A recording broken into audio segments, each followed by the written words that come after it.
All right. So there are the three parts to the Calvin cycle. Okay. Phase one, carbon fixation. Phase two, the reduction of those materials into a simple carbohydrate. Okay. And phase three, regeneration of the RUBP so that the cycle can start again. Okay.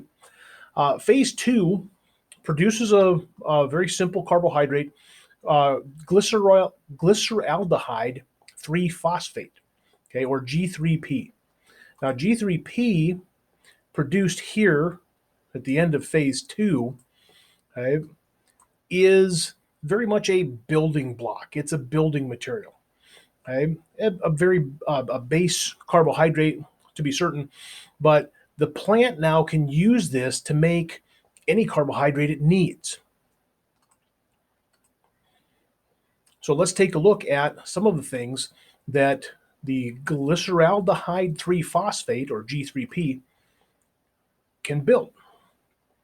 So the final product of the Calvin cycle is two of these molecules of G3P. And those molecules can form any of the carbohydrates that the plant needs. So that carbon dioxide, let's orient ourselves here.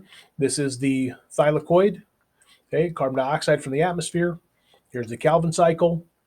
Okay, we're producing our G3P, and now we can produce whatever the plant needs from that.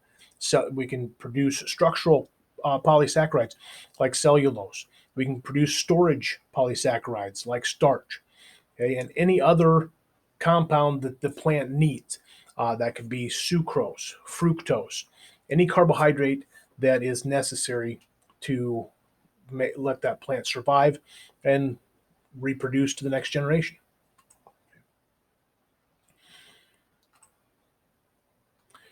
Here is another brief diagram. Okay, what can G3P do for a plant? Okay, fatty acid synthesis for plant oils, amino acid synthesis so that the plant proteins can be built. Okay, fructose, sucrose, starch, cellulose, other cellulose, and structural other structural carbohydrates like amylopectin that is in the apple peels and things of that nature. Okay. So everything that the plant needs can be produced from that G3P. And that, okay, all happens deep in the thylakoid, okay, the process of photosynthesis. And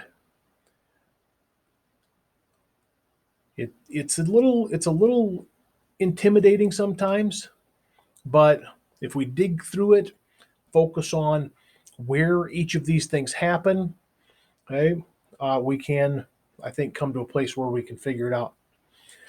Brief review. Light reactions happen in this thylakoid. Okay, the light reactions split water, give off oxygen. The light reactions make the energy. They make the ATP, the NADPH. From there, those chemicals move out of the thylakoid into the stroma. If this is a stack of pancakes, that stroma is sticky, yummy syrup, okay, sugary syrup. The Calvin cycle pulls carbon dioxide out of the air. Okay, this cyclical process produces basic sugars that can go on to make any carbohydrate that the plant needs. Okay. That's photosynthesis.